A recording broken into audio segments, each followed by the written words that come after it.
প্রধান বিচারপতি হযরত ওমর, প্রধান বিচারপতি আর খলিফাতুল মুসলিমিন অর্থাৎ আবু বকর এবং ওমর দুইজন মসজিদে নববীতে বসে কথা বলছেন। এবার হযরতে আবু বকর রাদিয়াল্লাহু আনহু যেহেতু খলিফাতুল মুসলিমিন, পুরা দেশের দায়িত্ব ওনার, তিনি হযরতে ওমর রাদিয়াল্লাহু আনহুকে জিজ্ঞেস করছেন, ভাই ওমর, এই পর্যন্ত আপনার কাছে বিচার আচার কি পরিমাণ এসেছে আর আপনি কিভাবে বিচার করেছেন, যেহেতু আপনি প্রধান বিচারপতি, আপনি যেহেতু প্রধান বিচারপতি। হযরতে ওমর কান্না শুরু করে দিলেন। এই কান্না দেখে আবার আবু বকর চিন্তা করলেন, হায় রে, উমরকে কোনো বিপদে ফেলে দিলাম নাকি, আমি প্রশ্ন করে কোনো অন্যায় করে ফেললাম কিনা। দেখেন, খলিফাতুল মুসলিমিন প্রশ্ন করার অধিকার রাখেন। তারপরে উমরের কান্না দেখে আবু বকর জিজ্ঞেস করছেন, ভাই উমর, আপনাকে আমি কোনো কষ্ট দিয়েছি কিনা? যদি কষ্ট দিয়ে থাকি আল্লাহর রাস্তায় আমাকে মাফ করে দেন। আপনি কেন কাঁদছেন? দেখেন ইমানের ব্যাপারে কতটা সচেতন, কতটা দায়িত্বশীল ছিলেন। একজন আরেকজনের সাথে খোঁজ খবর নিচ্ছেন। তিনি তো জানেন ওমর তো 2 নম্বরে করা লোক না, ওমরের কাছে শয়তান পর্যন্ত আসতে পারে না, ওমর তো সঠিকভাবে দায়িত্ব পালন করছেন। তারপরেও যেহেতু আল্লাহর বিধান হলো, যাকে আল্লাহ যেই দায়িত্বে বসান তার অধীনস্থ সবার ব্যাপারে তাকে জিজ্ঞাসা করা হবে। এই কারণে তিনি হযরতে ওমরকে জিজ্ঞাসা করলেন, ভাই ওমর, বিচারের কাজটা আপনি কিভাবে পরিচালনা করছেন, কোনো অসুবিধা হচ্ছে কিনা? হযরতে ওমর কাঁদতেছেন। আবু বকর ক্ষমা চেয়ে বললেন, ভাই ওমর, আমি কোনো অপরাধ করে থাকলে আমাকে মাফ করে দেন, আপনি কারণটা বলেন, কেন কান্নাকাটি করছেন? এবার শুনেন, ও মুসলমান, দিলের কান দিয়ে একটু শুনেন। হযরতে ওমর রওজায়ে আতহারের দিকে ইশারা করে আল্লাহর হাবিব সাল্লাল্লাহু আলাইহি ওয়াসাল্লামের দিকে ইশারা করে বলছেন, এই কবরওয়ালা এমন মানুষ গড়ে গেছে, 2 বছরের মধ্যে আমার কাছে কোনো মামলা দায়ের হয়নি। বলেন সুবহানাল্লাহ। 2 বছরের মধ্যে একটা মামলা আমার কাছে আসেনি। কারণ এটা হলো এই কবরওয়ালার বরকত। রাহমাতুল লিল আলামিন মুহাম্মাদুর রাসূলুল্লাহ, সকলে বলি সাল্লাল্লাহু আলাইহি ওয়াসাল্লাম, হাতে গড়ে এমন মানুষগুলোকে এমন মানুষ বানিয়ে গেছেন যারা ছিল সন্ত্রাস, অনেকেই ছিল সন্ত্রাস, অনেকেই ছিল চাঁদাবাজ, অনেকেই ছিল অন্যের হক নষ্টকারী। কিন্তু এই মানুষগুলোকে পরশ পাথরে ছোঁয়ায় যখন এসেছেন, মুহাম্মাদুর রাসূলুল্লাহ সাল্লাল্লাহু আলাইহি ওয়াসাল্লামের সংস্পর্শে যখন এসেছেন, আল্লাহর নবী তাদেরকে এমন মানুষ বানিয়ে দিয়ে গেছেন, স্বর্ণের মধ্যে ভেজাল থাকতে পারে কিন্তু সাহাবায়ে কেরামের মধ্যে কোনো ভেজাল ছিল না। আজকের প্রধান মেহমান মিশরের আল আজহার থেকে 10 কেরাতের উপর সর্বোচ্চ সনদপ্রাপ্ত, বর্তমান বিশ্বের অন্যতম শ্রেষ্ঠ কারি, বাংলাদেশের শাইখুল কুররা শেখ আহমদ বিন ইউসুফ আল আজহারি হাফিজাহুল্লাহ, সভাপতি আন্তর্জাতিক কোরআন সংস্থা, কোরআন তিলাওয়াত সংস্থা ইকরা বাংলাদেশ। আজকের আমন্ত্রিত অন্যান্য হযরতে উলামায়ে কেরাম, বিভিন্ন এলাকা থেকে আগত মাদ্রাসার আসাতিজায়ে কেরাম, মসজিদের আইম্মায়ে কেরাম সহ সর্বস্তরের উলামায়ে কেরাম, মুরব্বিয়ানে ইজাম, আমার সামনে উপবিষ্ট সর্বশ্রেণীর মুসলমান ভাইয়েরা, পর্দার আড়ালে অবস্থানরত আমার সম্মানিতা মা ও বোনেরা, আল্লাহ রব্বুল আলামিনের দরবারে সর্বপ্রথম আমরা কালিমাতুশ শুকর আদায় করি, যে মহান মালিক অত্যন্ত গুরুত্বপূর্ণ সময়ে আমাদেরকে কোরআন হাদিসের আলোচনা শোনার জন্য আল্লাহ পাক কবুল করেছেন, তৌফিক দিয়েছেন। সকলেই শুকরিয়া আদায় করে বলি আলহামদুলিল্লাহ। আজকে আরো একটি বড় নিয়ামত আমরা পেয়েছি। বিশ্বের অন্যতম শ্রেষ্ঠ কারি, এবং বাংলাদেশের প্রধান কারি শেখ আহমদ বিন ইউসুফ আল আজহারি হাফিজাহুল্লাহর মুখ থেকে তার সুললিত কণ্ঠে আমরা আল্লাহ পাকের কালামের লম্বা তেলাওয়াত শুনেছি। আলহামদুলিল্লাহ। এই তেলাওয়াত শুনে আপনারা খুশি না? তাহলে আলহামদুলিল্লাহর আওয়াজ এত কম কেন? পৃথিবীতে কোরআনের চেয়ে দামি আর কোনো কিছু আছে? বলেন, আর কিছু আছে? এই পেছনালাদের কাছে অন্য কিছু মনে হয় দামি। ভাই, পেছনে যারা আছেন তারা কিন্তু বিপদে আছেন। পেছনে যারা আছেন, পেছনে মানুষ বসে কখন? দুইটা সময়। একটা হলো সামনে জায়গা পায়নি তাই পেছনে বসেছি, এরা ভালো মানুষ। আরেকটা হলো যদি কোনো সমস্যা হয় তাহলে দৌড় মারব। বুঝেননি? আগে আগে দৌড়ে পালানোর জন্য। কোরআনের মাহফিলে কোনো সমস্যা হবে না ইনশাআল্লাহ।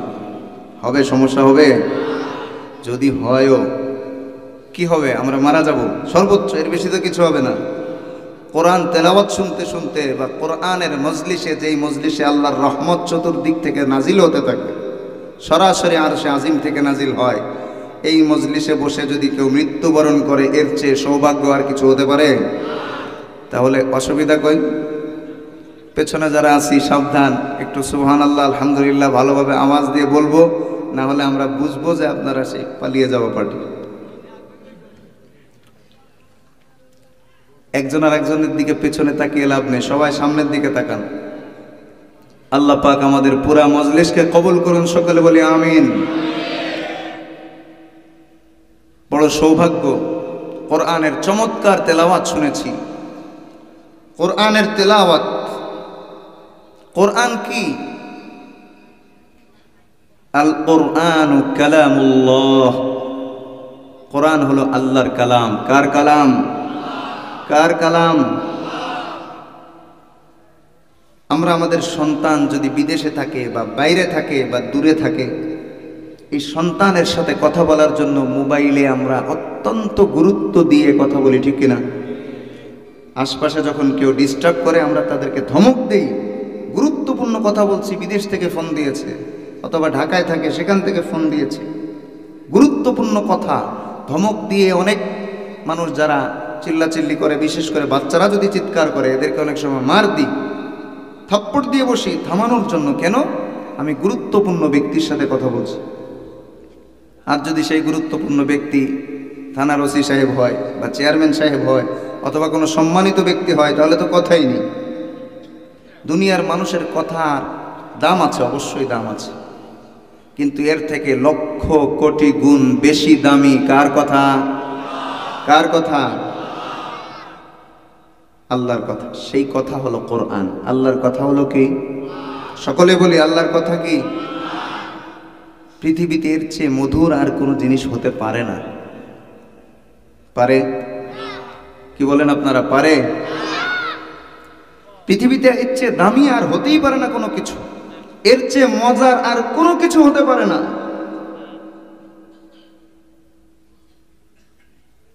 আজকের এই মাহফিলে বসে আমার আরেকজনের কথা মনে পড়ে গেল,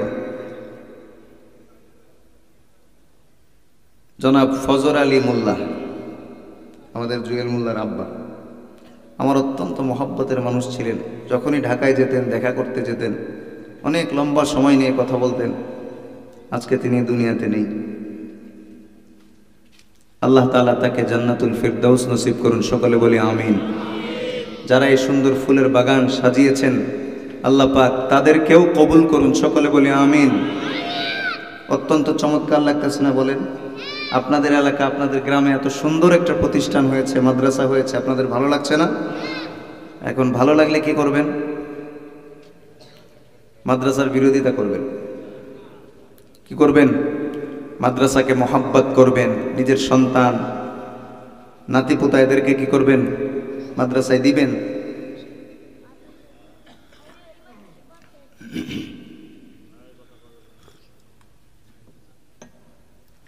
বিশেষভাবে দোয়া করবেন যে এই প্রতিষ্ঠান যারা করেছেন তারা যেন সুন্দরভাবে চালাতে পারেন এবং এখান থেকে আল্লাহ পাকের কালামের হাফেজ বের হয়, আলেম বের হয়। সকলে বলি আমিন। আমার ভাইয়েরা, যে কথা বলছিলাম, দুনিয়ার মানুষ যাদের সম্মান আল্লাহ দুনিয়াতে দান করেছেন, তাদের সঙ্গে কথা বলার জন্য আমরা পাগলপারা হয়ে যাই, ব্যাকুল থাকি। তাদের সঙ্গে যখন কথা বলি, অত্যন্ত সম্মানের সাথে কথা বলি। আমার একবার স্মরণ আছে, সংসদ ভবনে প্রবেশ করব।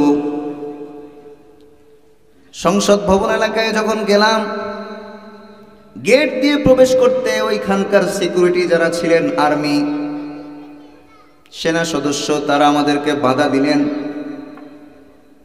ওই সময় আমি একজন এমপি সাহেবকে ফোন দিলাম, দিয়ে ওনাদের সঙ্গে কথা বলার জন্য বললাম। এমপি সাহেব তো এখানে উপস্থিত নেই, মোবাইলে কথা বলতে গিয়ে পরিচয় পাওয়ার সঙ্গে সঙ্গে ওই সেনা কর্মকর্তা দাঁড়িয়ে সম্মান জানালেন। একজন সাধারণ এমপি, যে এমপির মেয়াদ 5 বছরও হতে পারে, আবার 6 মাসও হতে পারে, ঠিক কিনা? এই এমপির গুরুত্ব এত বেশি, একজন সেনা কর্মকর্তা মোবাইলে কথা বলার জন্য, তাকে সম্মান জানানোর জন্য কথা বলার সময় দাঁড়িয়ে গেছে। অর্থাৎ আমি যেটা বোঝাতে চাইলাম, দুনিয়ার মানুষের সম্মানের জন্য তার সঙ্গে কথা বলার সময় অথবা তার কথা শোনার সময় আমরা সবাই পাগলপারা হয়ে যাই, আমরা সম্মান জানাই। যেই কোরআনের তেলাওয়াত আমরা কিছুক্ষণ আগে শুনেছি, এই তেলাওয়াত স্বয়ং রব্বুল আলামিনের কথা। এই কালাম কোনোদিনও অন্য মানুষের কথার সঙ্গে তুলনা করা যায় না। রব্বুল আলামিন যেমন দামি, যেমন সম্মানিত, আল্লাহ পাকের কালামও তেমন দামি এবং সম্মানিত। সুবহানাল্লাহ। এই কোরআনের মুজিজা হলো, দুনিয়ার একজন মানুষ যত দামি হোক না কেন, আপনাকে যদি বারবার ফোন করে, আপনার গুরুত্ব তার কাছে বেশি থাকলেও আপনি বারবার তার কল রিসিভ করতে করতে এক সময় বিরক্ত হয়ে যাবেন। আপনি বলবেন না, আর ভালো লাগে না, এত কথা কেন বলে। এমনকি প্রিয়তমা স্ত্রীও যদি কাজের মধ্যে বারবার ফোন করে, অনেক সময় মানুষ বিরক্ত হয়, ঠিক কিনা? কিন্তু আল্লাহ রাব্বুল আলামিনের কোরআন এত দামি আর এত চমৎকার আর এত আকর্ষণীয় আল্লাহ বানিয়েছেন। সূরাতুল ফাতিহার তেলাওয়াত এমন কোন মুসলমান নেই যে হাজার হাজার বার আমরা শুনিনি, ঠিক কিনা? শুনেছেন তো সবাই? বলে, হুজুর আমি জীবনে মসজিদে নামাজ পড়তে যাই না, আমি আজকেই শুধুমাত্র শায়েখের মুখে সূরা ফাতিহা শুনেছি। আর যেহেতু ঈদের নামাজও পড়ি না, জুমার নামাজও পড়ি না, 5 ওয়াক্ত তো কথাই নেই, তাহলে আমি আবার হাজার হাজার বার কিভাবে শুনবো? এমন মুসলমানও আছে কিনা? ফজরের নামাজের সময় মসজিদে গেলে বোঝা যায় কি পরিমাণ নামাজি এলাকায় আছে, ঠিক কিনা? বলেন তো, এখানে যত মানুষ আছে, হয়তো এক মসজিদের এলাকার না, বিভিন্ন এলাকার বিভিন্ন মসজিদের মুসল্লি, সবাই যদি মসজিদের মধ্যে যেত, প্রত্যেক এলাকার মসজিদ জুমার দিনের মতো ভরে যেত, ঠিক কিনা? জোহরের নামাজে মানুষ কম হওয়া সম্ভব, কারণ অন্য জায়গায় কাজ করতে যায়। আসরের নামাজে মুসল্লি কম হতে পারে, অন্য জায়গায় কাজ করতে যায়। মাগরিবের নামাজে মুসল্লি কম হতে পারে, অন্য জায়গায় কাজ করতে যায়। ঈশান নামাজেও মানুষ কম হতে পারে, মুসল্লি কম হতে পারে। ঈশান নামাজ অন্য জায়গা থেকে, বাজার থেকে, বিভিন্ন কর্মস্থল থেকে মানুষ আদায় করে আসে। কিন্তু ফজরের নামাজে বেশিরভাগ মানুষ পুরা এলাকা থেকে, হাতে গোনা নাইট ডিউটি যারা করে, এরকম হাতে গোনা কয়েকজন ছাড়া আর বাকি সবাই তো এলাকায় থাকে, ঠিক কিনা? তাহলে বলেন তো, মাগরিবে মুসল্লি বেশি হয় না ফজরে মুসল্লি বেশি হয়? শুধুমাত্র রমজান মাসে ফজরের নামাজে মুসল্লি মোটামুটি ভালোই হয়, ঠিক কিনা? তাও প্রথম কয়েকদিন আর শেষ কয়েকদিন, প্রথম 4-5 দিন মুসল্লি বেশি হয়। আর ওই শবে কদর, সরকারিভাবে ঘোষিত শবে কদর, সরকারি শবে কদর, বুঝতে পেরেছেন? হাদিসে আছে, শেষ দশকের বেজর রাতগুলোতে তোমরা শবে কদর তালাশ করো। আর আমরা সরকারিভাবে 27 রমজানকেই নির্ধারণ করেছি, এর বাইরে শবে কদর হলেও আমরা নিব না, ঠিক কিনা? শবে কদর কি শুধু 27 নির্দিষ্ট আপনাদের এলাকায়? বলেন তো, শবে কদর ছাড়া অন্য রাতে এত বেশি মানুষ আসে? 21-এর রাতে আসে, বলেন সবাই, 23-এর রাতে আসে, 25-এর রাতে আসে, 29-এর রাতে আসে না? শুধুমাত্র 27-এর রজনীতে আবার সবাই চলে আসে? ভাইরা আমার, কোরআনুল কারীমের মজা বলছিলাম, যারা 5 ওয়াক্ত নামাজ আদায় করে প্রতিদিন সূরাতুল ফাতিহার তেলাওয়াত ইমামের পিছনে শুনে, ঠিক কিনা? মাগরিব, ইশা এবং ফজর, যোহর আর আসরে তো ইমাম সাহেব আস্তে আস্তে পড়েন, শোনার লাইন নেই।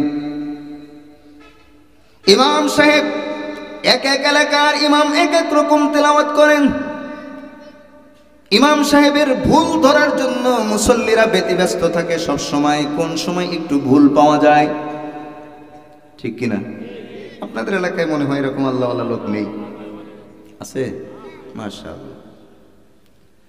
সবাই সব ধরনের ভুল ধরলেও এই কথা এ পর্যন্ত কেউ বলেনি যে ইমাম সাহেব 20 বছর যাবৎ সূরা ফাতিহা পড়ে, আজ থেকে আমরা ইমামের উপরে আইন জারি করব, সূরা ফাতিহা আর শুনতে ভালো লাগে না। কেউ বলেছে? কেউ বলেছে না। বরং আগে আগে মসজিদে দৌড়ায়, ইমামের সূরা ফাতিহা শেষ হয়ে গেলে মুসল্লি ব্যস্ত হয়ে যায়, হায়রে সূরা ফাতিহা শেষ হয়ে গেল, মনের মধ্যে একটা আফসোস থাকে, ঠিক কিনা? আহারে সূরা ফাতিহাটা আমি শুনতে পারলাম না, আফসোস থাকে কিনা? এক এক ইমাম এক এক রকম পড়ে, তারপরেও সূরা ফাতিহা হাজার হাজার বার শোনার পরেও আগ্রহ কমে না। এটা ইমামের কণ্ঠের গুণ নয়, এটা রব্বুল আলামিনের কালামের মুজিজা। বলেন সুবহানাল্লাহ। এক একজন কারি সাহেব এক এক রকম তেলাওয়াত করেন। আমাদের শায়েখের তেলাওয়াত অনেক রকম তেলাওয়াত আমরা শুনেছি, যেইভাবেই পড়েন না কেন সেটাই মজা লাগে, কারণ এটা শায়েখের নিজস্ব কিছু না, এটা হলো রব্বুল আলামিনের কালামের বরকত, ঠিক কিনা? আর মুমিন মুসলমান যখন তিলাওয়াত শুনে, মুমিন মুসলমানের অন্তরগুলো নরম হয়ে যায়। ইন্নামাল মুমিনুনা আল্লাযীনা ইযা যুকিরাল্লাহু ওয়াজিলাত কুলুবুহুম ওয়া ইযা তুলিয়াত আলাইহিম আয়াতুহু যাদাতহুম ঈমানা ওয়া আলা রাব্বিহিম ইয়াতাওয়াক্কালুন। আল্লাহ পাক কোরআন তেলাওয়াতের 3টা বৈশিষ্ট্যের কথা এখানে বলেছেন। মুমিন মুসলমানের সামনে যখন তেলাওয়াত করা হয়, কাফেরের সামনে আল্লাহ বলেননি, বলেছেন কার সামনে? ইন্নামাল মুমিনুন, ইন্নামাল মুমিনুন। মুমিন মানে মুমিন মুসলমান, এটার বহু বচন মুমিনুন। আল্লাযীনা ইযা যুকিরাল্লাহ, আল্লাযীনা ইযা যুকিরাল্লাহ, আল্লাহ বলছেন কোরআনের আলোচনা যখন করা হয়, ওয়াজিলাত কুলুবুহুম, মুমিনদের অন্তরগুলো নরম হয়ে যায়। এখন বলবেন হুজুর, কোরআনের ঘোষণা হলো, কোরআনের আলোচনা শুনলে মুমিন মুসলমানের অন্তর বিগলিত হয়ে যায়, কিন্তু কখনো কখনো তো আমরা দেখি অনেক মুসলমান তারা রাগান্বিত হয়ে যায়, মাহফিলে বক্তার মাইক কেড়ে নেয়, নাই কিনা? মাহফিল বন্ধ করে হুজুরকে জেলে নিয়ে যায়, এরকম ঘটনা ঘটছে কিনা? তাহলে কি হলো? এবার পরিষ্কারভাবে মনে রাখবেন, কোরআনে আল্লাহ বলেছে মুমিন মুসলমানের সামনে যখন কোরআনের আলোচনা হয় তখন মুমিনের অন্তর বিগলিত হয়ে যায়, আর যার অন্তর বিগলিত হয় না সে আর আল্লাহর কাছে মুমিন না। আল্লাহর কাছে সে মুমিন আছে? মুমিন আছে? নাই, মুমিন নাই। আল্লাহ বলছেন কোরআনের আলোচনা শুনলে মুমিনের কোরআন অন্তরগুলো বিগলিত হয়ে যায়। ওয়াইদা তুলিয়াত আলাইহিম আয়াতুহু, আর যখন কোরআনের তেলাওয়াত করা হয়, মুমিনের সামনে তেলাওয়াত করা হয়, জাদাতহুম ঈমানা, তাদের ঈমান বৃদ্ধি পায়। বলেন সুবহানাল্লাহ। আর একটা কাজ হয়, আল্লাহ বলেছেন রাব্বিহিম ইয়াতাওয়াক্কালুন, আর তারা আল্লাহর উপরে তাওয়াক্কুল করতে থাকে, অর্থাৎ আল্লাহর উপরে ভরসা বেড়ে যায়।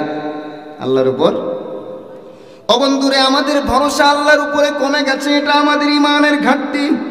এ ধরনের মাহফিলগুলো এই কারণেই হয়, এই মাহফিলগুলো থেকে যেন ঈমান আবার তাজা হয়। দেখবেন আমরা আমাদের ঈমান পাকাপোক্ত না দুর্বল, এটা নিজে নিজে পরীক্ষা করবেন। কি করবেন? নিজে নিজে পরীক্ষা করবেন। কিভাবে পরীক্ষা করবেন? যখন আপনার পরিবারে কেউ অসুস্থ হয়, প্রথমেই কি মনে পড়ে? ডাক্তারের কাছে নিতে হবে। যদি এমনটা মনে হয়, তাহলে অবশ্যই বুঝবেন আপনার ঈমান কমে গেছে, আপনার তাওয়াক্কুল কমে গেছে, আল্লাহর উপরে ভরসা কমে গেছে।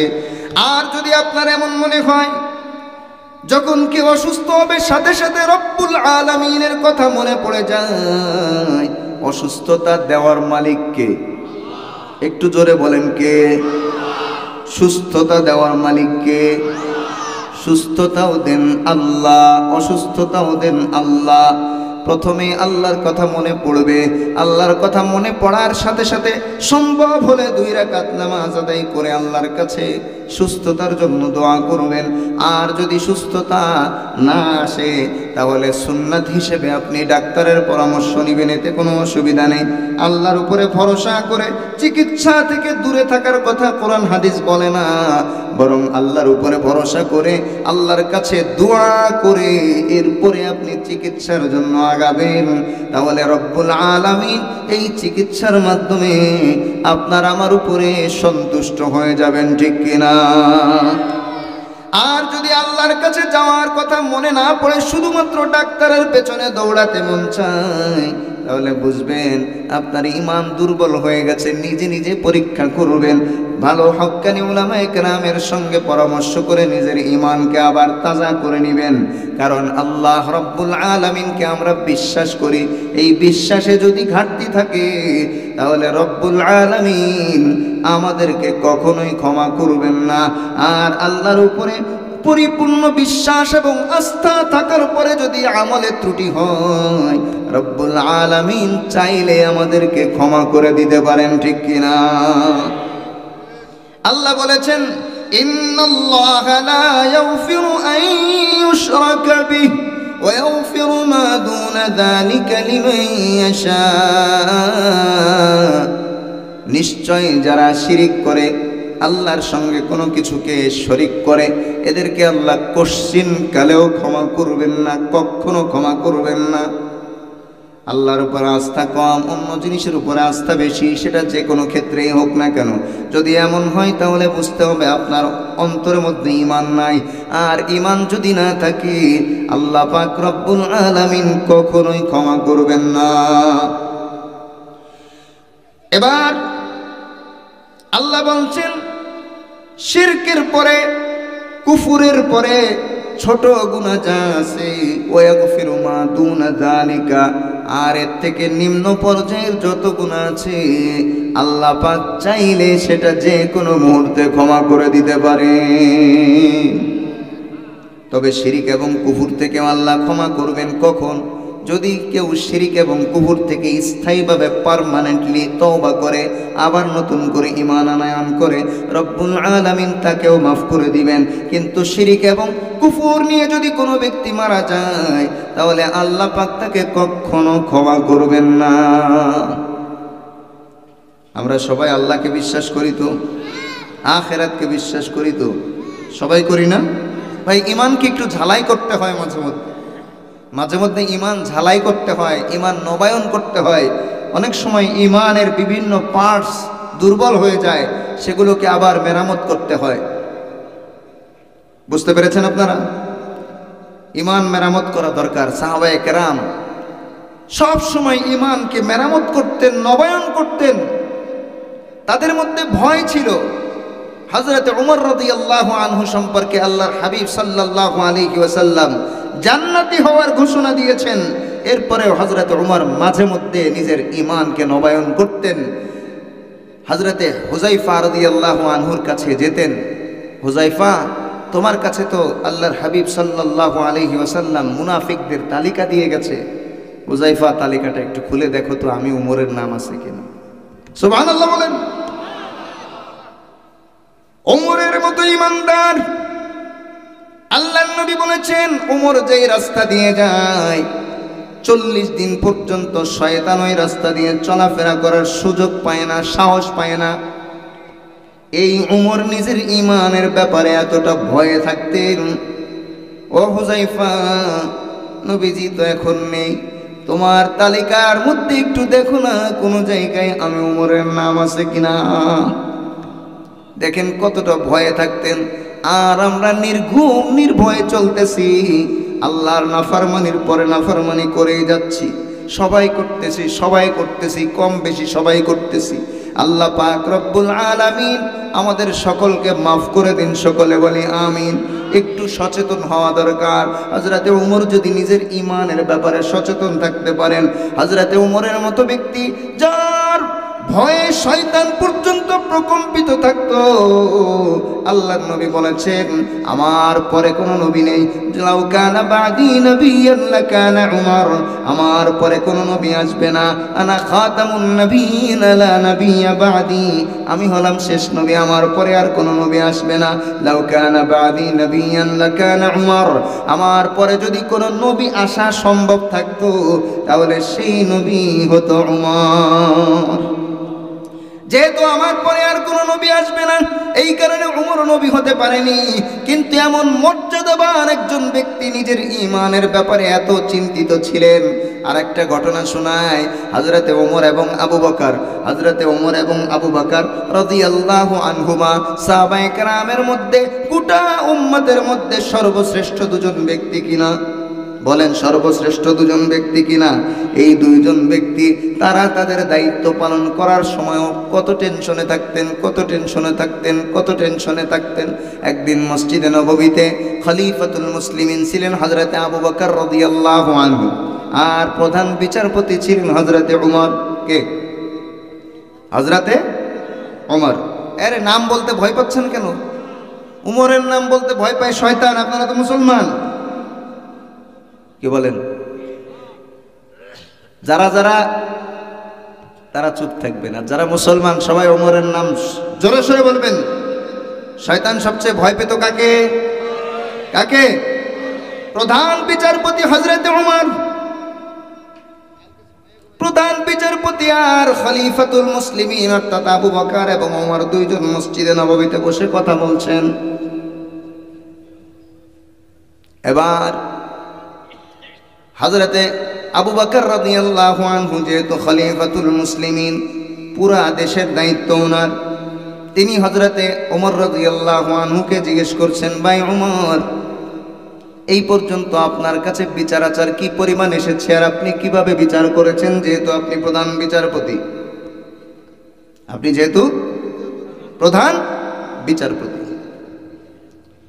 হযরতে ওমর কান্না শুরু করে দিলেন।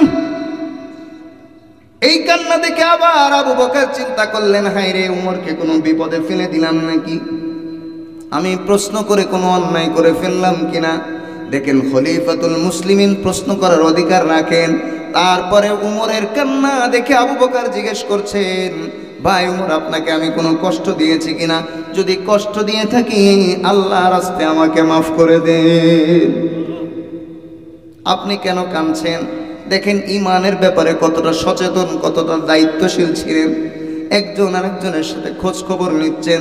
তিনি তো জানেন উমর তো 2 নম্বরে করা লোক না, উমরের কাছে শয়তান পর্যন্ত আসতে পারে না, উমর তো সঠিকভাবে দায়িত্ব পালন করছেন।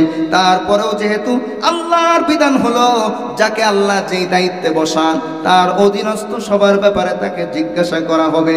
এই কারণে তিনি হযরতে ওমরকে জিজ্ঞাসা করলেন, ভাই ওমর, বিচারের কাজটা আপনি কিভাবে পরিচালনা করছেন, কোনো অসুবিধা হচ্ছে কিনা? হযরতে ওমর কাঁদতেছেন। আবু বকর ক্ষমা চেয়ে বললেন, ভাই ওমর, আমি কোনো অপরাধ করে থাকলে আমাকে মাফ করে দেন, আপনি কারণটা বলেন, কেন কান্নাকাটি করছেন। এবার শুনেন ও মুসলমান, দিলের কান দিয়ে একটু শুনেন। হযরতে ওমর রওজায়ে আতহারের দিকে ইশারা করে আল্লাহর হাবিব সাল্লাল্লাহু আলাইহি ওয়াসাল্লামের দিকে ইশারা করে বলছেন, এই কবরওয়ালা এমন মানুষ গড়ে গেছে 2 বছরের মধ্যে আমার কাছে কোনো মামলা দায়ের হয়নি। বলেন সুবহানাল্লাহ। 2 বছরের মধ্যে একটা মামলা আমার কাছে আসেনি, কারণ এটা হলো এই কবরওয়ালার বরকত। রাহমাতুল লিল আলামিন মুহাম্মাদুর রাসূলুল্লাহ, সকলে বলি সাল্লাল্লাহু আলাইহি ওয়াসাল্লাম, হাতে গড়ে এমন মানুষগুলোকে এমন মানুষ বানিয়ে গেছেন যারা ছিল সন্ত্রাস, অনেকেই ছিল সন্ত্রাস, অনেকেই ছিল চাঁদাবাজ, অনেকেই ছিল অন্যের হক নষ্টকারী, কিন্তু এই মানুষগুলোকে পরশ পাথরে ছোঁয়ায় যখন এসেছেন মুহাম্মাদুর রাসূলুল্লাহ সাল্লাল্লাহু আলাইহি ওয়াসাল্লামের সংস্পর্শে যখন এসেছেন, আল্লাহর নবী তাদেরকে এমন মানুষ বানিয়ে দিয়ে গেছেন, স্বর্ণের মধ্যে ভেজাল থাকতে পারে কিন্তু সাহাবায়ে কেরামের মধ্যে কোনো ভেজাল ছিল না। সাহাবীদের মধ্যে ভেজাল ছিল, ভেজাল ছিল। অনেক মানুষ আপনাদেরকে ইতিহাস পড়ানোর নামে সাহাবায়ে কেরামের বিরুদ্ধে লেলিয়ে দিবে। হযরতে মুআবিয়া রাদিয়াল্লাহু আনহু সহ অনেক সাহাবায়ে কেরামের বিরুদ্ধে তারা বক্তব্য দেয়, বলে ইতিহাসে যা আছে তাই তো বলবো। ওরে তোমার খ্রিস্টানদের পড়া ইতিহাস, খ্রিস্টানদের লেখা ইতিহাসে তো সাহাবায়ে কেরামের দোষ তোমরা পাবে। আর যদি তোমরা আল্লাহর হাবিব সাল্লাল্লাহু আলাইহি ওয়াসাল্লামের পবিত্র জবান থেকে কথা শুনে সাহাবায়ে কেরামকে মেপে থাকো, আল্লাহ তাআলা কোরআনে যা বলেছেন সেখান থেকে যদি সাহাবায়ে কেরামকে তোমরা ওজন করো, মাপো, তাহলে দেখবে প্রত্যেক সাহাবী আল্লাহ পাক রব্বুল আলামিন তাদেরকে স্বর্ণের চেয়েও দামি বানিয়ে দিয়েছে। এটা হলো মুহাম্মাদুর রাসূলুল্লাহ নামক পরশ পাথর আর কোরআন নামক পরশ পাথরের বরকত, ঠিক কিনা? সাহাবায়ে কেরামের সমালোচনা কেউ করলে সেখান থেকে আমরা উঠে যাব, সে যত বড় ইসলামী দলের লোক হোক না কেন। একটা হাদিস শুনাই আপনাদেরকে, তিরমিজি শরীফের হাদিস। ক্বালান নবী সাল্লাল্লাহু আলাইহি ওয়াসাল্লাম, ইযা রাআইতুমুল্লাযীনা ইয়াসুব্বুনা আসহাবী ফাকুলু লা'নাতুল্লাহি আলা শাররিকুম। আল্লাহর নবী বলেন, যে ব্যক্তি আমার সাহাবায়ে কেরামকে গালি দেয়, আমার সাহাবায়ে কেরামের সমালোচনা করে, তাদের ব্যাপারে তোমরা বলে দাও তোমাদের এই নিকৃষ্ট কাজের উপরে আল্লাহর গজব নাজিল হোক। বলেন নাউযুবিল্লাহ। বুখারী শরীফের মধ্যে আরেক হাদিস এসেছে, ক্বালান নবী সাল্লাল্লাহু আলাইহি ওয়াসাল্লাম, মান সাব্বা আসহাবী ফাআলাইহি লা'নাতুল্লাহি ওয়া লা'নাতুন লা'ইনিন ওয়ান নাসি আজমাইন ওয়া লা'নাতুল্লাহি ওয়াল মালাইকাতি ওয়ান নাসি আজমাইন। আরেকটা হাদিসে আছে ওয়া লা'নাতুল লা'ইনিন। 2 হাদিস মিলে যেটা তরজমা দাঁড়ায়, অনুবাদ দাঁড়ায়, আল্লাহ পাক রব্বুল আলামিনের হাবিব বলেছেন, যে ব্যক্তি আমার সাহাবায়ে কেরামকে সমালোচনা করবে, গালিগালাজ করবে, বদনাম দিবে, তার উপরে আল্লাহর লানাত, ফাআলাইহি লা'নাতুল্লাহ, তার উপরে লানাত কার? আল্লাহর অভিশাপ। ওয়া লা'নাতুল লা'ইনিন, আর যারা সব সময় অভিশাপ করে তাদের অভিশাপ এদের উপর। ওয়া লা'নাতুন নাসি ওয়াল মালাইকা, আর তাদের উপরে মানুষের অভিশাপ এবং ফেরেশতাদের অভিশাপ। বুঝতে পেরেছেন? আল্লাহর অভিশাপ, ফেরেশতাদের অভিশাপ, অভিশাপকারীদের অভিশাপ, মানুষের অভিশাপ, সবার অভিশাপ কাদের উপরে? যারা নবীজির সাহাবায়ে কেরামকে নিয়ে সমালোচনা করে। আপনারা করবেন কেউ? করবেন কেউ? শুনবেন? শোনা জায়েজ আছে? শোনা জায়েজ আছে? নবীজির সাহাবীদের সমালোচনা যদি কেউ করে, সেই মজলিসে শুনে বসে বসে শোনা, এটা জায়েজ হবে? জায়েজ হবে? কখনো না। এজন্য সাহাবীর সমালোচনা শুনবেন না। আল্লাহ পাক রব্বুল আলামিন তাদের সবাইকে জান্নাতি হিসেবে ঘোষণা করেছেন, সবাইকে জান্নাতি হিসেবে ঘোষণা করেছেন। ওয়াস-সাবিকুনাল আউওয়ালুনা মিনাল মুহাজিরিন ওয়াল আনসার ওয়াল্লাযীনা ইত্তাবাউহুম বিইহসান রাদিয়াল্লাহু আনহুম ওয়া রাদু আন ওয়া আ'আদ্দা লাহুম জান্নাতিন তাজরি তাহতাহাল আনহারু খালিদিনা ফিহা। আল্লাহ পাক বলেন, যারা প্রথমে হিজরত করেছে আর তাদেরকে সহযোগিতা করেছে অর্থাৎ মুহাজির এবং আনসার, আর পরবর্তীতে যারা তাদের অনুসরণ করেছে, সবার উপরে আল্লাহ সন্তুষ্ট এবং সবার জন্য আল্লাহ জান্নাত বানিয়ে রেখেছেন। বলেন সুবহানাল্লাহ। যদি কোথাও দেখেন হাদিসে এসেছে কোনো সাহাবীর কোনো একটা দোষ, তখন আপনি নিজে দোষী না করে কোনো বিজ্ঞ আলেমের কাছে যাবেন, নিশ্চয়ই কোনো একটা ব্যাখ্যা আছে, ওই ব্যাখ্যাটা শোনার পরে আপনার মনটা স্থির হয়ে যাবে। কারণ নিজের ঈমান নিজে নষ্ট করার কোনো দরকার আছে? কোনো দরকার আছে? নেই। আল্লাহ আমাদেরকে সাহাবায়ে কেরামের সমালোচনা থেকে হেফাজত করুন। আমার বন্ধুগণ, ওই যে হযরত ওমর জবাব দিলেন, এই কবরওয়ালা এমন মানুষ গড়ে গেছেন 2 বছরের মধ্যে আমার কাছে কোনো মামলা মোকদ্দমা দায়ের হয়নি। এবার বলেন তো, আমাদের নবী শুধুমাত্র সাহাবীদের নবী নাকি আমাদের নবী? বলেন না, কার নবী? কিয়ামত পর্যন্ত সবার নবী কিনা? সাহাবায়ে কেরাম, আমার আপনার নবী রাহমাতুল লিল আলামিন মুহাম্মাদুর রাসূলুল্লাহ সাল্লাল্লাহু আলাইহি ওয়াসাল্লামের সোহবতের কারণে, সংস্পর্শের কারণে সাহাবায়ে কেরাম স্বর্ণের চেয়ে বেশি দামি হয়ে গেছেন, সাহাবায়ে কেরাম জান্নাতি হয়ে গেছেন। এবার বলেন তো, নবীজি শুধু সাহাবায়ে কেরামকে কিছু গোপন জিনিস দিয়ে গেছেন নাকি গোটা উম্মতের জন্য ওপেন সব কিছু দিয়ে গেছেন? বলেন না সবাই, গোটা উম্মতকে দিয়েছেন কিনা? গোটা উম্মতের জন্য তিনি রাহমাতুল লিল আলামিন, পুরা সৃষ্টি জগতের জন্য তিনি রাহমাতুল লিল আলামিন। সাহাবায়ে কেরামের মতো যদি আমরা আল্লাহর হাবিবকে সেভাবে নিজেদের করে নিতে পারি, নিজের নবী মনে করতে পারি, নিজের রাসূল মনে করতে পারি, ব্যক্তি জীবনে, সামাজিক জীবনে, পারিবারিক জীবনে, অর্থনৈতিক জীবনে, রাজনৈতিক জীবনে, রাষ্ট্রীয় জীবনে, আন্তর্জাতিক জীবনে, যত ক্ষেত্র মুসলমানের হতে পারে, সব জায়গাতে যদি মুহাম্মাদুর রাসূলুল্লাহ সাল্লাল্লাহু আলাইহি ওয়াসাল্লামকে আমরা নিজেদের আদর্শ মানতে পারি, তাহলে আমরাও সাহাবায়ে কেরামের মতো আল্লাহর কাছে দামি হয়ে যাব, ঠিক কিনা? আমার বন্ধুগণ, প্রত্যেকেই এই যে কোরআনের মাহফিলে আমরা এসেছি, আমরা শুধুমাত্র মনের শান্তি আর কানের শান্তির জন্য আসিনি। আসাটা ঠিকও হবে না। কোরআন হাদিসের যে আলোচনা আমরা শুনবো, এই আলোচনার উপরে নিজেরা আমল করব, পরিবারের সদস্যদেরকে দিয়েও আমল করাবো। পারবো তো ইনশাআল্লাহ? যদি আমরা ব্যক্তি জীবন থেকে নিয়ে আন্তর্জাতিক জীবন পর্যন্ত প্রত্যেকটা জায়গার মধ্যে আমার আপনার নবী মুহাম্মাদুর রাসূলুল্লাহ সাল্লাল্লাহু আলাইহি ওয়াসাল্লামকে আদর্শ হিসেবে গ্রহণ করতে পারি, তাহলে এই জামানাটাও হযরতে ওমরের জামানার মতো সোনালী যুগ হয়ে যাবে। আমরা শুধু রাষ্ট্রীয় দুর্নীতির বিরুদ্ধে সবাই কথা বলি, আসলে রাষ্ট্রীয় দুর্নীতি কিভাবে হয়? কিভাবে হয়? যখন আমরা সবাই মুখ বন্ধ করে রাখি, ঠিক কিনা?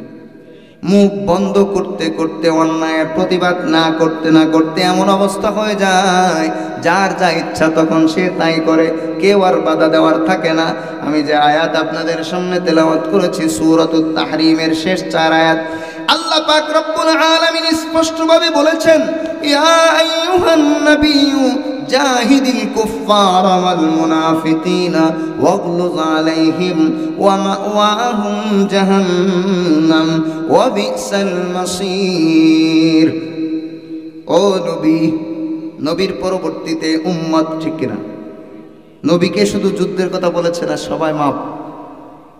আল্লাহ বলেছেন, এ আমার নবী, জাহিদিল কুফফার, যারা আল্লাহর বিধানকে অস্বীকার করে অর্থাৎ কাফির, ওয়াল মুনাফিকিন, আর যারা মুখে মুখে মুসলমান দাবি করে আর রাতের আধারে আবার মুসলমানদের উপরে হামলা করে। এরা কি মুসলমান না মুনাফিক? বুঝেননি? মুখে বলে 80 রাকাত পড়ছি নফল, সকালবেলায় মাহফিল বন্ধ করে দেয়। এরা কারা? আল্লাহ পাক বলেন, হে আমার নবী, কাফের এবং মুনাফিকের বিরুদ্ধে আপনি যুদ্ধ ঘোষণা করুন, জিহাদ করতে থাকুন। ওয়াগলুজ আলাইহিম, আর আপনি তাদের বিরুদ্ধে কঠোর হন। কারণ কি? ওয়ামা ওয়াহুম জাহান্নাম, দুনিয়াতে তো আপনি কঠোরতা দেখাবেন, তাদের ঠিকানা হলো জাহান্নাম। ওয়া বিসাল মাসির, আর তারা যেখানে যাবে বড়ই নিকৃষ্ট জায়গা। বলেন নাউযুবিল্লাহ। আমরা যদি প্রত্যেকেই আপন আপন জায়গা থেকে প্রতিহত করতাম, জিহাদ মানে শুধুমাত্র অস্ত্র নিয়ে হামলা করার নাম নয়। যেখানে অস্ত্র নিয়ে জিহাদ করার কথা সেখানে অস্ত্র নিয়ে যাব। যেখানে খালি হাতে মুখ দিয়ে প্রতিবাদ করলে জিহাদ হয়ে যায়, ওই জায়গাতে মুখ দিয়ে প্রতিবাদও আমরা করব। বর্তমান সমাজের অবস্থা এমন হয়েছে, প্রতিবাদ তো করেই না, বরং যদি কোনো ব্যক্তি প্রতিবাদ করে সবাই মিলে তাকে গলা চেপে ধরার মতো অবস্থা হয়। ঠিক কিনা? এই থাক থাক, ঝামেলা করার দরকার নেই, ঝামেলা করার দরকার নেই। গতকাল আমার ফ্যামিলির ভোটার আইডি কার্ড করার জন্য ছবি তোলার কথা, বুঝতে পেরেছেন? সকাল 9টা থেকে মাগরিব পর্যন্ত সিরিয়াল। এতে আমার আপত্তি নেই। আপত্তি কোথায়? যেহেতু মহিলারা ভোটার আইডি কার্ড বেশিরভাগ মানুষই মহিলারা করেনি, নতুন করে করতে যাচ্ছে। 1300 মানুষ এক জায়গায় জমায়েত হয়েছে, 1000-এর উপরে মহিলা। 1000-এর উপরে কি? আর 200-300 পুরুষ হবে। কর্মকর্তা নিয়োগ দিয়েছে ছবি তোলার জন্য মাত্র 5 জন। কয়জন? তার মধ্যে 1 জন মহিলা, 4 জন পুরুষ। আমি ওখানে বললাম, তোমরা তো সমান অধিকারে বিশ্বাসী, পুরুষ মহিলা সমান অধিকার, তাহলে তোমাদের কর্মকর্তা সব পুরুষ কেন? কই না, 1 জন মহিলা আছে। কেন 1 জন মহিলা থাকবে? তোমরা তো সমান অধিকারের লোক। আমরা হুজুররা না হয় মহিলাদেরকে ঘরের মধ্যে আটকায় রাখতে বেশি পছন্দ করি। তোমরা তো সমান অধিকারে বিশ্বাসী, তাহলে তোমাদের মহিলা কম কেন? এখানে যেহেতু মহিলা ভোটার বেশি, তাহলে ছবি তোলার জন্য তোমাদের নিয়োগ দেওয়া উচিত ছিল বেশিরভাগ মহিলা। ঠিক কিনা? সমান অধিকার মানে কি? যত পার্সেন্ট মহিলা ভোটার আসবে তত পার্সেন্ট মহিলা নিয়োগ দিবে। এবার আমাকে বলতেছে, হুজুর মহিলারা তো একটু যোগ্যতা কম থাকে। আমি বললাম, তাহলে স্বীকার করলেন? স্বীকার করলেন না? মহিলারা যোগ্যতা কম থাকে এটা না, অনেক শিক্ষিতা মহিলা আছে যারা ভালো কাজ জানে, কম্পিউটারের কাজও ভালো জানে, ক্যামেরার কাজও ভালো জানে। এমন মহিলা আছে কিনা? আছে না? তাহলে তোমরা কেন এখানে তোমরা মহিলা নিয়োগ দেওনি? এবার আমি বললাম, আমার ফ্যামিলির যেই কয়জন মহিলা আছে একটাকেও কোনো পুরুষ দিয়ে আমি ছবি তুলতে দিব না। এবার সবাই আমাকে এসে ওয়াজ করতেছে, একদিনের জন্য জায়েজ আছে। আমাকে একদিনের জন্য জায়েজ আছে, কোনো অসুবিধা নেই, হুজুর রাগ করেন না, কাজটা উদ্ধার হতে দেন। আমি বললাম, না, জায়েজ আছে কোথায়? যেখানে বিকল্প কোনো রাস্তাই নেই। বিমানের মধ্যে বিমান আপনার ইচ্ছা মতো চলে না, এখন আপনার জন্য বসে বসে নামাজ আদায় করা জায়েজ আছে। ঠিক কিনা? বিমানের মধ্যে যেহেতু বিমান ইচ্ছা মতো ল্যান্ড করে না, বিমানের মধ্যে আপনি বসে বসে নামাজ আদায় করতে পারবেন, কিন্তু পরবর্তীতে আবার এই নামাজ কাজা করতে হবে। বুঝতে পেরেছেন? যেহেতু বসা হলেও দাঁড়ানো এবং রুকু সিজদার ফরজ ছুটে যায়, এজন্য ওয়াক্ত যদি চলে যায়, ওয়াক্ত যাওয়ার আগে বসে বসে নামাজ আদায় করে নেবেন। কিন্তু বিমান ল্যান্ড করার পরে সময় সুযোগ মতো এই নামাজ কাজা করতে হবে। এখানে আমার কিছু করার নেই। এইখানে যেহেতু মহিলা কর্মকর্তা আছে, মহিলা কর্মকর্তার উপস্থিতিতে আমি কেন পুরুষ দিয়ে ছবি তোলাবো? এটা কিভাবে জায়েজ হয়? আমি বললাম, ফতোয়া আমাকে শেখাতে হবে না। 1 নম্বর কাজ হলো, তোমরা পুরুষরা কেন এসেছো এখানে? এটা অপরাধ করেছো। মহিলাদের ভোটার, মহিলাদের ছবি মহিলারা তুলবে। অনেক কর্মকর্তা মহিলা আছে কিনা? কি বলেন? অনেক কর্মকর্তা মহিলা আছে না? মহিলা থাকতে আমি কেন পুরুষের সামনে দিব? এবার ভেতরে যাওয়ার পরে বড় অফিসার বলতেছে যে এত সিকিউরিটি লাগে, তাহলে আজকে আসছেন কেন? ভিড় কমলে সামনের মাসের 11 তারিখে আসবেন। সামনের মাসের 11 তারিখ কি রমজান মাস না? ঢাকা থেকে আবার আমার মা ঘুরে আসতে হবে, ঝামেলা না? রোজা রেখে কি বলেন, কষ্ট কিনা? তারপর আলহামদুলিল্লাহ মাগরিবের সময় হলো, করাইছি, বাধ্য হয়ে শেষ পর্যন্ত আমাদের ফ্যামিলির মহিলাদেরকে আলাদাভাবে ছবি তোলার ব্যবস্থা করলো। আমি যদি ওখানে শক্ত না হতাম তাহলে পুরুষরাই তো তুলতো, কি বলেন? কিন্তু আমাকে সবাই ওয়াজ করতেছে, একদিনের জন্য কিছু হবে না, জায়েজ। আমাদের সমস্যা হলো আল্লাহ বলছেন যেখানেই তোমরা অন্যায় দেখো প্রতিবাদ করো, আর আমরা বলি ভাই প্রতিবাদ করার দরকার নেই, শুধু শুধু ঝামেলা করার দরকার নেই। এইভাবে মুসলমান প্রতিবাদ না করতে এমন অবস্থা হয়েছে, বিভিন্ন রকম কোরআন হাদিসের কাজ, শরীয়ত সম্মত কাজেও পর্যন্ত মানুষ বাধা দেওয়া শুরু করেছে, ঠিক কিনা? একটা সময় কিন্তু এই ধরনের কাজে বাধা দেওয়ার সাহস কারো ছিল না, কিন্তু আমরা মুসলমান ঈমান দুর্বল হয়ে যাওয়ার কারণে আমরা বাধা না দিতে প্রতিবাদ না করতে আমাদের উপরে অনেক কিছুই চেপে বসেছে। এজন্য মুসলমান আমরা কার কথায় বিশ্বাসী? কার কথায় বিশ্বাসী? আল্লাহর কথায় বিশ্বাসী। সুতরাং আল্লাহ আমাদেরকে যা আদেশ করেছেন এটা বিশ্বাস করবেন কিনা? এই ওয়াজটা যদি আমি 6 মাস আগে করতাম, জিহাদ করো, আমাকে ঠিকই জঙ্গি বলতো কিনা? আমি কি আমার কথা বললাম না আল্লাহর কথা বললাম? আল্লাহর কথা বললে কেউ জঙ্গি হয়? জঙ্গি আমাকে বললো না আল্লাহকে বললো? বলেন তো কাকে বললো? এজন্য মুসলমান চুপ থাকার সময় নেই। যেখানে আল্লাহর বিধান লঙ্ঘন হবে সেখানেই প্রতিবাদ করতে হবে, এই নির্দেশ কার? ইয়া আইয়ুহান নাবিয়্যু জাহিদিল কুফফার ওয়াল মুনাফিকিন ওয়াগলুজ আলাইহিম ওয়া মাওয়াহুম জাহান্নাম ওয়া বিসাল মাসীর। আল্লাহ বলছেন, ও নবী আপনি জিহাদ করুন কাফের এবং মুনাফিকের বিরুদ্ধে। ওয়াগলুজ আলাইহিম, তাদের ব্যাপারে আপনি কঠোর হন। কঠিন ভাষায় বক্তব্য দিল আলেমদেরকে মানুষ অপছন্দ করে, কিন্তু আল্লাহ বলেছেন ওয়াগলুজ আলাইহিম, তাদের ব্যাপারে কঠিন হন। কে বলেছেন? এবার অন্যায়ের বিরুদ্ধে কঠিন হওয়ার আদেশ কে করেছেন? কেউ যদি অন্যায়ের বিরুদ্ধে কঠিন ভূমিকা পালন করে আর তার সমালোচনা সে করে, কেউ অন্য ব্যক্তি করে, তাহলে সে কি ব্যক্তির সমালোচনা করলো না আল্লাহর সমালোচনা করলো? সে কি ব্যক্তিকে বাধা দিল না আল্লাহকে বাধা দিল? আল্লাহ পাক তার নবীকে জিহাদের ঘোষণা দিয়েছেন এবং সাথে সাথে মুনাফিক জালিম কাফিরদের বিরুদ্ধে কঠোরতা অবলম্বন করার নির্দেশ দেওয়ার পরে 3 শ্রেণীর মানুষের ব্যাপারে আল্লাহ উদাহরণ দিয়েছেন, বড় চমৎকার। বলবো 3 শ্রেণীর মানুষ আল্লাহ পাক প্রথম উদাহরণ দিলেন, বরাবাল্লাহু মাসালাল লিল্লাযীনা কাফারু ইমরাআতা নূহিন ওয়া ইমরাআতা লূত কানাতা তাহতা আবদাইনি من عبادنا صالحين فخانتاهما فلم يغنيا عنهما من الله شيئا وقيل ادخلا النار مع الداخلين।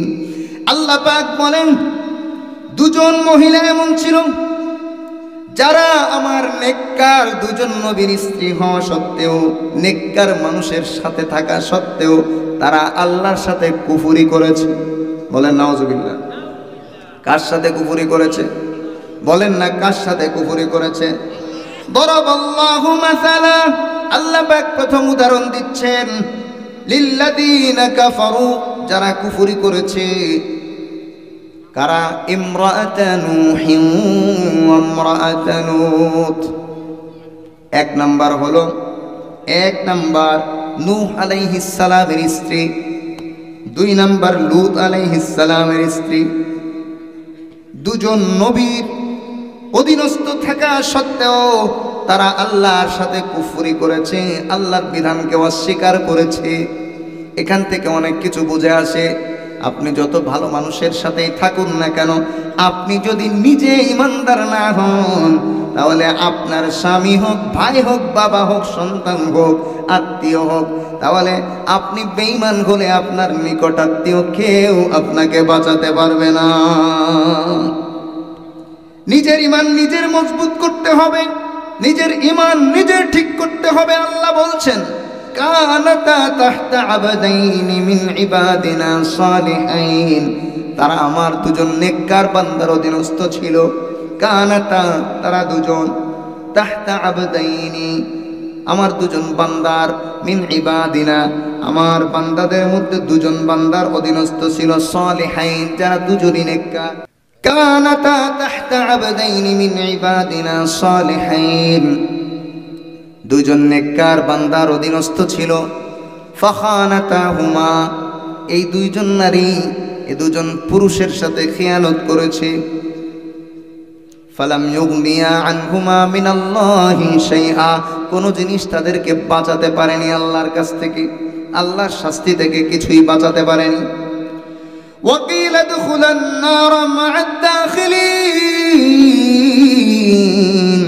আল্লাহ বলেন কিয়ামতের ময়দানে এদেরকে বলা হবে উভয়ই তোমরা জাহান্নামীদের সঙ্গে জাহান্নামে প্রবেশ করো। বলেন নাউযুবিল্লাহ। তারা নবী স্ত্রী হওয়া সত্ত্বেও তারা মুসলমান ছিল না, কাফের ছিল। এখন বলবেন কাফেরকে নবী সংসারে রেখেছেন কেন, তালাক দেননি কেন? নবীদের সব কিছু হয় কোথা থেকে? বলেন কোথা থেকে? আল্লাহ যদি তালাক দিতে না বলেন, কোন নবী নিজের থেকে তালাক দিতে পারেন?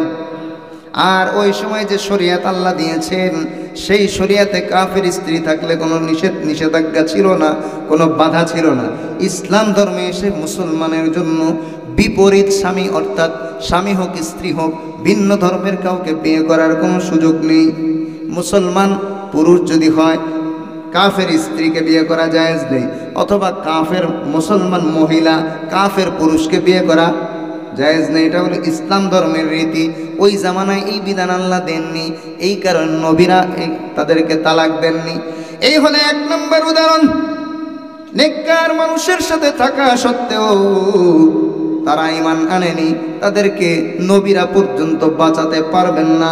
দুই নম্বর উদাহরণ আল্লাহ দিচ্ছেন পরের আয়াতে, ওয়াদারাবাল্লাহু মাসালাল লিল্লাযীনা আমানু ইমরাআতা ফিরআউন, আরেকজন মহিলার উদাহরণ আল্লাহ দিচ্ছেন, যেই মহিলা ফিরআউনের মতো নিকৃষ্ট কাফিরের অধীনে ছিলেন, কিন্তু তারপরেও তিনি ঈমানদার ছিলেন।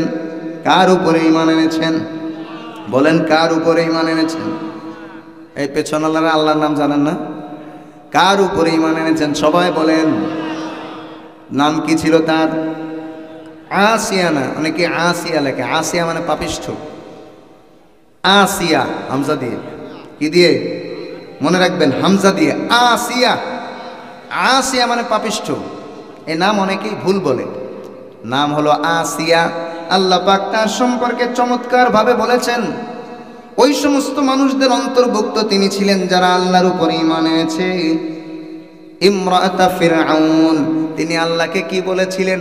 আল্লাহ পাক তার দোয়াটা এত বেশি পছন্দ করেছেন, ফিরআউন যখন তার উপরে মারাত্মকভাবে অনেক কঠিনভাবে শাস্তি দিচ্ছিল, আল্লাহ পাক রব্বুল আলামিনের উপরে বিশ্বাস ছিল। এই বিশ্বাস থেকে তিনি আল্লাহর কাছে দোয়া করেছেন। যদিও এর আগে ফিরআউন তাকে অনেক ভালোবাসতো। ফিরআউন ভালোবাসার কারণে হযরত মূসা আলাইহিস সালাম শিশু বাচ্চা বাক্সের মধ্যে নদী দিয়ে ভেসে ভেসে তার কাছে এসেছে। লম্বা সময় যাবে জন্য ওদিকে যাচ্ছি না, শুধুমাত্র ইঙ্গিত করছি বোঝার সুবিধার জন্য। ফিরআউন তার স্ত্রীকে এত ভালোবেসেছিল, ফিরআউন ভালোবাসার কারণে যখন স্ত্রী দাবি করলো এই বাচ্চাটাকে আমরা নিজের সন্তান হিসেবে গ্রহণ করে নিয়ে কে আমরা হত্যা করব না, ফিরআউন নিজের স্ত্রীর দাবি পূরণ করার জন্য নিজের শত্রু মূসা আলাইহিস সালামকে এই পানি থেকে বাক্স সহ উঠিয়ে তিনি তার ঘরের মধ্যে লালন পালনের ব্যবস্থা করেছেন। কে করেছেন? আবার এমন ব্যবস্থা করেছেন মূসা আলাইহিস সালামকে আল্লাহ পাক ওহীর মাধ্যমে জানিয়ে দিয়েছেন, হে শিশু মূসা, তুমি তো যে কোনো সাধারণ শিশুর মতো নও, তুমি তো একজন নবী, ভবিষ্যৎ নবী। তোমার জন্য আমি আল্লাহ সারা পৃথিবীর সমস্ত মহিলার দুধ পান করা হারাম করে দিলাম, শুধু তোমার মা বাদে। এবার মুসা আলাইহিস সালামকে অনেক মহিলারা এসেছে দুধ পান করাতে, তিনি কান্না শুরু করেন। এবার মুসা আলাইহিস সালামের বোন মারিয়াম তিনি এসে বললেন, আমার কাছে এমন একজন মহিলার খবর আছে যিনি যে কোনো বাচ্চাকে দুধ পান করালে সেই বাচ্চা ঠান্ডা হয়ে যায়। ফেরাউন বলল, তাড়াতাড়ি নিয়ে আসো। মুসা আলাইহিস সালামের মাকে আল্লাহ জানিয়ে দিলেন, তুমি যাও, সময় হয়ে গেছে, টেনশন করার দরকার নেই। মুসা আলাইহিস সালামের মা চলে গেলেন ফিরাউনের বাড়িতে। ফিরাউনের বাড়িতে খাওয়া দাওয়া করেন থাকেন। ফিরাউনের বাড়িতে থেকেই মুসা আলাইহিস সালামের মা নিজের সন্তানকে দুধ পান করালেন। সুবহানাল্লাহ। যে কথা বলছিলাম, ফিরাউন তার স্ত্রীকে ভালোবাসার কারণে হযরত মুসা আলাইহিস সালামের মতো শত্রুকে লালন পালন করেছে। যদিও ফিরাউন বলেছিল, আরে তুমি নিজের সন্তান ভাবতে পারো, কিন্তু এই বাচ্চাটাকে আমি বিশ্বাস করি না, হতে পারে ভবিষ্যতে আমার শত্রু হয়ে যাবে। বাস, বাস্তবেই তো তাই হয়েছে। কিন্তু যখন হযরত মুসা আলাইহিস সালামের উপরে ঈমান আনল আসিয়া, ফিরাউনের স্ত্রী, ফিরাউন সবার সামনে আসিয়াকে উলঙ্গ করে মারাত্মকভাবে নির্যাতন করার পরে আসিয়া রব্বুল আলামিনের কাছে হাত তুলে দোয়া করেছিলেন। এত চমৎকার দোয়া করেছিলেন, যেই দোয়া আল্লাহ রব্বুল আলামিনের কাছে এত বেশি পছন্দনীয় হয়ে গেছে। আল্লাহ পাক রব্বুল আলামিন তার দোয়া কুরআনুল কারীমের সূরাতুত তাহরিমের 11 নম্বর আয়াতের মধ্যে সেটা বর্ণনা করে গোটা উম্মতে মুহাম্মাদীকে জানিয়ে দিয়েছেন, ও উম্মতে মুহাম্মাদী, তোমরা যখন জুলুমের শিকার হবে, মজলুম হবে, তোমরা আমার কাছে এইভাবে যদি দোয়া করো, আমার আসিয়ার দোয়া আমি যেভাবে কবুল করেছি, তোমাদের দোয়াও আমি সেইভাবে কবুল করব। বলেন সুবহানাল্লাহ। আল্লাহ বলেন, আসিয়া আমাকে বলছে, ইয ক্বালাত, যখন সে বলল, রব্বি বিনিলি ইনদাকা বাইতান ফিল জান্নাহ, ও আমার রব, আপনি আপনার কাছে আমার জন্য জান্নাতে একটা বাড়ি বানান। সুবহানাল্লাহ বলেন না। প্রথম দাবিটা কি? এক নাম্বার হলো, আমার জন্য আপনার বাড়ির, আপনার কাছে আমার জন্য একটা বাড়ি নির্মাণ করেন, ঘর নির্মাণ করেন। রব্বি বিনিলি, ও আমার রব, আমার জন্য তৈরি করুন, নির্মাণ করুন, বাইতান ইনদাকা, আপনার কাছে, বাইতান ঘর, ফিল জান্নাহ, জান্নাতের মধ্যে, ওয়ানাজ্জিনি, দুই নম্বরে আমাকে পরিত্রাণ দিন, মিন ফিরআউনা ওয়া আমালিহি, ফিরাউন এবং তার আমলাদের নির্যাতন থেকে, ওয়ানাজ্জিনি মিনাল কওমিয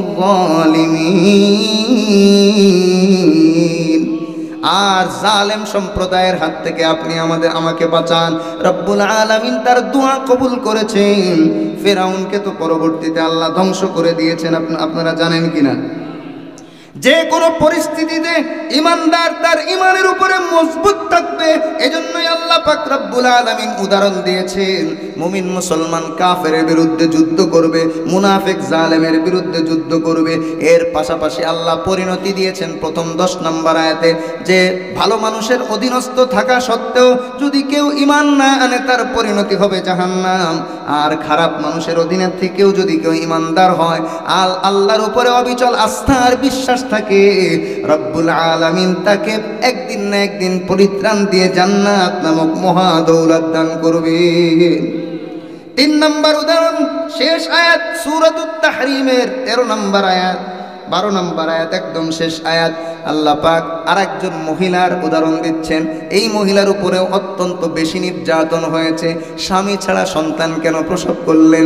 তিনি ছিলেন হযরত ঈসা আলাইহিস সালামের মা। আল্লাহ বলছেন, ওয়া মারইয়াম ইবনাতা ইমরান, ইমরানের মেয়ে হলো হযরতে মারইয়াম, আল্লাতী আহসানাত ফারজাহা, যে তার সতীত্বের হেফাজত করেছেন, ফানাফাখনা ফীহি মির রূহিনা, আমি আল্লাহ আমার রূহকে তার মধ্যে ফুঁকে দিলাম, অর্থাৎ আমি একটা বিশেষ পদ্ধতিতে আমার হুকুমে তার পেটের মধ্যে স্বামী ছাড়া সন্তান পাঠিয়ে দিলাম। ওয়াসাদ্দাকাত বিকালিমাতি রাব্বিহা, আর তিনি তার রবের কালিমাকে সত্যায়ন করেছেন। ওয়াকুতুবিহি ওয়া কানাত মিনাল কানিতিন, এবং আল্লাহর কিতাবকে বিশ্বাস করেছেন, আর তিনি ছিলেন নেককার। আসলে লম্বা সময় নেই, জন্য বিস্তারিত বলতে পারছি না। এত হাজারো মানুষ তাকে অপবাদ দিয়েছে, বিভিন্ন খারাপ কথা বলেছে, তারপরেও হযরত মারইয়াম ঈমান থেকে বিন্দুমাত্র পিছু হটেননি। আমরা মুসলমান, আমরা ঈমানদার, আমাদের জন্য উচিত হবে আমরাও কখনো ঈমান থেকে পিছু হটব না। যে কোনো পরিস্থিতিতে রব্বুল আলামিনের উপরে বিশ্বাস রাখবো। পারবো তো ইনশাআল্লাহ?